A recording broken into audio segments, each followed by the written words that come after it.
তো বন্ধুরা তোমরা কি ভিডিওটা ভালো করে দেখো, তারপর আমরা এর ফান কমেন্ট পড়বো। আমার বউ 3-4 ছেলের সাথে প্রেম করেছে।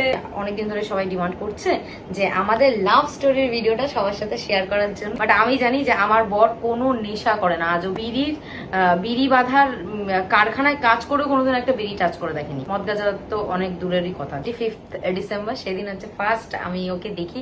তো চলিয়ে শুরু করতে হ্যাঁ। কে ডিমান্ড করে ভাই তোদের লাভ স্টোরি শোনার জন্য? তুমি কি ছেলে নাকি মেয়ে? আমি তোমাদের লাভ স্টোরি শুনতে চাই না, আমি তোমাদের ফুলসজ্জা রাতের স্টোরি শুনতে চাই। লাভ স্টোরি না না, হেড স্টোরি। লাভ স্টোরি নয়, নাটক স্টোরি শোনাচ্ছে। তোমাদের অভাবের সংসারে এত দামি দামি শাড়ি পাচ্ছ কোথায় মামুনি? ভিউজ কমে যাচ্ছে তাই এত নাটক। কোনটা বর কোনটা বউ চিনতে পারছি না। ছেলেদের সাথে প্রেম করে শেষ পর্যন্ত মেয়েকে বিয়ে করলো।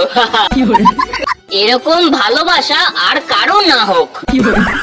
ছেলে ছেলে ভাব, শুধু মেশিনের অভাব। বিয়ে না না, সিনেমা। চাকরি বাতিলের মতো এদের যে কবে বাতিল করা হবে কি জানি।